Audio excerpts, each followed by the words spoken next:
இந்து மதத்தை பின்பற்றுகிறவர்கள் தானே அதிகம், சாமி உண்டு என்று சொல்லுவவர்கள் தானே அதிகம், கோயிலுக்கு போகிறவர்கள் தானே அதிகம். ஆனாலும் எப்படி தமிழ்நாட்டிலே 40 தொகுதியிலும் திமுக வெல்கிறது? பெரியாரை முன்னெடுத்து அரசியல் செய்கிற கட்சி எப்படி முன்னாடி இருக்கிறது? பாஜகவால் பொறுத்து கொள்ள முடியவில்லை, புரிந்து கொள்ள முடியவில்லை. இன்று நாம் தமிழரும் புரிந்து கொள்ளாமல் பேசுகிறார்கள். ஏனென்றால் பட்டை போட்டுக் கொள்வார்கள், கோயிலுக்கு போவார்கள், ஆனால் தந்தை பெரியாரால் வாழ்கிறோம் என்று சொல்லுவார்கள். மக்கள், தமிழ்நாடு மக்கள் அப்படித்தான். கடவுள் இல்லை என்று சொன்ன பெரியார் ஒரு பக்கம், ஆனால் அவர்தான் என் பிள்ளை இன்னைக்கு வேலைக்கு போறான்னா அதுக்கு இடஒதுக்கீடு வாங்கி கொடுத்தார். ஆனா அவர்தான் இன்னைக்கு நாங்க பெண்கள்லாம் வந்து வெளில நிக்கிறோம்னா அன்னைக்கு ஆதரவா அவர்தான் பேசினார். 2 பாட்டுல 2 வரி சொல்றது மட்டும் இல்ல, போராட வேண்டும். அவர் அதை அங்கீகரித்தார், ஆதரித்தார், வேற யாரும் பேசல.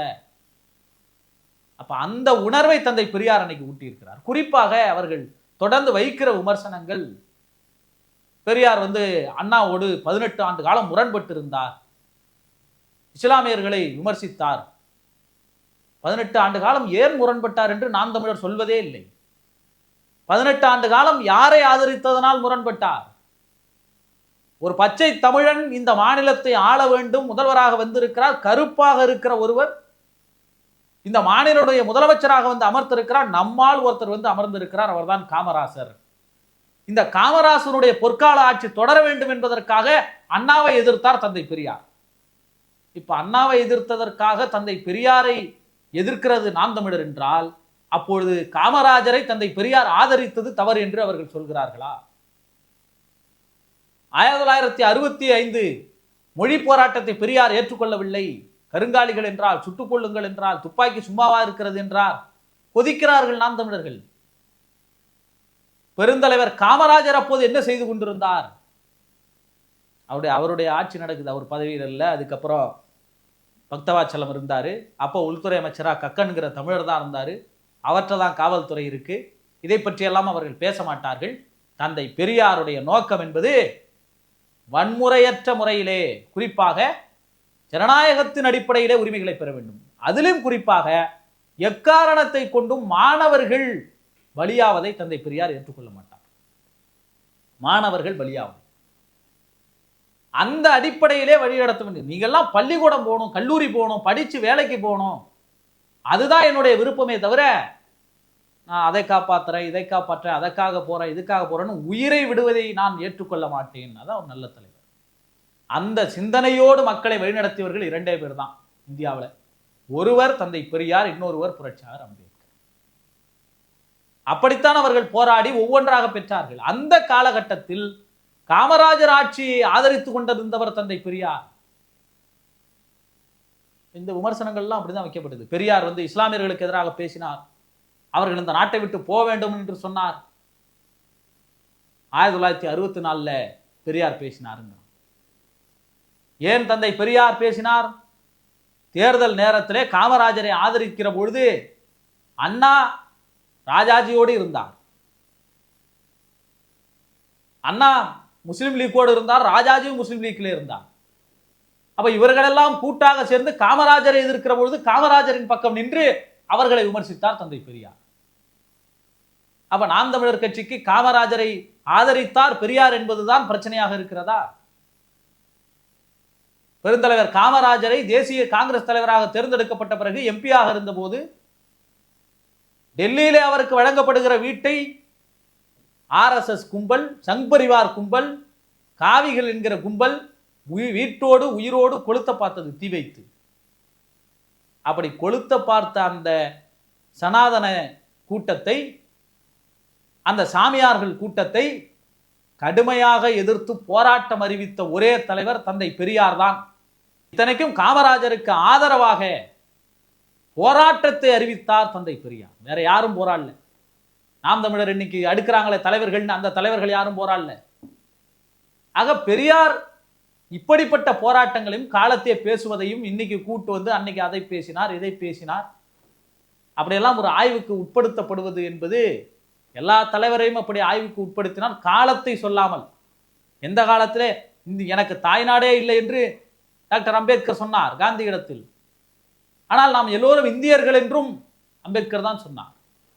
அப்ப எந்த காலத்தில் எது பேசப்படுகிறது என்பதுதான் இங்கே காலத்தோடு சேர்த்து பார்ப்பது அரசியல் நாகரிகம். ஆனால் வெற்றி ஒட்டி அதை பேசுவது என்பது RSS நாகரிகம். அதைத்தான் நாம் தமிழர் சீமான் இப்பொழுதும் செய்து வருகிறார். இதுவரை ஆதாரத்தை கொடுக்காமல் எதையாவது பேசி வருகிறவருக்கு நாம் என்ன பதில் சொல்ல முடியும்? தமிழை காட்டுமராண்டி மொழி என்று பெரியார் சொன்னார். ஆமாம் சொன்னார். பாரதிதாசனும் சொல்லுகிறாரே. மேல நாட்டினுடைய இலக்கியங்கள் எல்லாம் புதிதான சிந்தனைகள் எல்லாம் இங்க கொண்டு வரணும், இங்க இருக்கிற குப்பையெல்லாம் தூக்கி எட்ட போடுங்கிறார். யானை காலை முதல்ல பிடிச்சிக்கிச்சு, யானை ஓம் நமச்சிவாயான்னு சொல்லிச்சு, முதல்ல விட்டுருச்சு. இது ஒரு குழந்தை படிச்சா என்ன ஆகும்? அறிவியலாக படிக்கிறவர்கள் இந்த இலக்கியங்களையும் புராணங்களையும் குப்பைகளையும் நம்பி வைத்திருக்கிறோமே, இதை ஒரு மொழின்னு எடுத்து வச்சிருக்கிறிய. நல்ல சிந்தனைகளையும் எது அறிவுக்கு பொருந்துமோ அதை சொல்லணும்னு சொன்னது தந்தை பெரியார். எல்லார்ட்டும் இங்கிலீஷ்ல பேச சொன்னாரு. வீட்டு வேலைக்காரிட்ட கூட இங்கிலீஷ்ல பேச சொன்னாரு. தமிழ்ல பேசாதீங்க என்னாரு.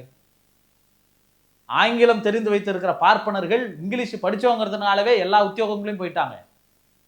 ஆங்கிலம் தெரியலங்கிறதுனாலேயே வெறும் தமிழை கட்டி அழுவுறதுனால எங்க வீட்டு பிள்ளைகளுக்கெல்லாம் வேலை கிடைக்கிறது இல்லை. எனவே நீ உத்தியோகத்துக்கு போனா இங்கிலீஷ் கத்துக்கன்னு சொன்னார் தந்தை பெரியார். இன்னைக்கு ஆங்கிலம் எவ்வளவு தேவையா இருக்கு. அதனால தானே தமிழர் என்று பேசுகிற சீமானே தன்னுடைய பிள்ளை ஆங்கில வழி கல்வியில படிக்க வைக்கிறாரு. அவர் தந்தை பெரியார் அவர்கள் ஆங்கிலத்தை படிக்க சொன்னது ஒடுக்கப்பட்ட வீட்டு பிள்ளைகள் வேலை வாய்ப்பை போய் அமர வேண்டும், IAS ஆகணும், IPS ஆகணும், தாசில்தார் ஆகணும், மருத்துவர் ஆகணும், இங்கிலீஷ் படிச்சிருந்தாதான் அதுக்கு தகுதிங்கிறான். இங்கிலீஷ் படி. இந்த உணர்வு சாதி ஒழிப்பின் அடிப்படையில், இடஒதுக்கீட்டின் அடிப்படையில், சமூக நீதி அடிப்படையில் சிந்திக்கிற பெரியாருக்குத்தான் இருந்ததே தவிர, அப்படி ஒடுக்கப்பட்டு இந்த இடத்தை போய் இன்று போராடி அடைந்திருக்கிறவர்களுக்கு தான் தந்தை பெரியாருடைய போராட்டங்கள் தெரியுமே தவிர, தந்தை பெரியாரை விமர்சிக்கிற நாம் தமிழர் போன்றவர்களுக்கு இதனுடைய வழி புரியாது. ஆனால் அவங்க அதை கோவப்படுறாங்க. தந்தை பெரியார் நான் முன்பே சொன்னது போல ஆதிக்கத்தின் எதிரியாக இருக்கிறார். அவரை ஒரு மொழி எல்லைக்குள் அடைக்க முடியாது. இன்றைய நாள் இந்த காலகட்டம், மோடியினுடைய ஆட்சியின் காலகட்டம், இந்தியா முழுவதும் RSS பிரச்சாரமும் பாஜகவுடைய வெறுப்பு பிரச்சாரமும் தமிழ்நாட்டுக்கு எதிரான அவர்களுடைய எதேச்சதிகார போக்குகளும் அதிகரித்திருக்கிற பொழுது அவர்கள் அஞ்சக்கூடிய இரண்டு பெயர்கள் இந்தியா முழுவதிலும், ஒன்று புரட்சியாளர் அம்பேத்கர், மற்றொன்று தந்தை பெரியார். எனவே அம்பேத்கரை சீமான் போன்றவர்களால் தொட முடியாது, அமித்ஷாவாலே தொட முடியவில்லை. ஆனால் தந்தை பெரியாரை எப்படியாவது அதிலிருந்து பிரித்து விட வேண்டும், விலக்கி விட வேண்டும். அவருக்கு எதிராக நாம் செய்யலாம், எதையாவது கழகத்தை மூட்டலாம் என்று நாம் தமிழர் சீமான் போன்றவர்களும் அவர் கட்சியும் பாஜகவுக்கு ஆதரவு தெரிவிப்பதற்காக இத்தகைய பிரச்சாரங்களில் ஈடுபட்டு வருகிறார்கள். சாதியை வைத்து அரசியல் செய்யக்கூடியவர்கள், ஆணவ கொலை செய்யப்படுகிற சாதி வெறியர்களை குடிப்பெருமை கொலை என்று உயர்த்தி பிடிப்பவர்கள், வெண்மணியிலே படுகொலையை இதுவரை கொந்தளிக்கிற அந்த நாம் தமிழர் கட்சி இடும்பாவனம் கார்த்தி போன்றவர்கள் தருமபுரியிலே 3 ஊர்களை டாக்டர் ராமதாஸ் தலைமையிலே கொளுத்திய போது அதற்கு எதிராக இதுவரை அவர்கள் வாய் திறக்கவில்லை. ஆகவே ஆணவ கொலைகளை குடிப்பெருமை கொலை என்பவர்கள், சாதியின் பெயரை போட்டுக்கொண்டால் என்ன தவறு என்று கேட்பவர்கள், சாதியவாதிகளை எல்லாம் தலைவர்களாக ஏற்றுக்கொண்டவர்கள் தந்தை பெரியாருக்கு எதிராகத்தான் பேசுவார்கள். அப்படி பேச சொல்வதுதான் பார்ப்பனியம் அவர்களுக்கு கொடுத்திருக்கிற வேலை. நன்றி, வணக்கம்.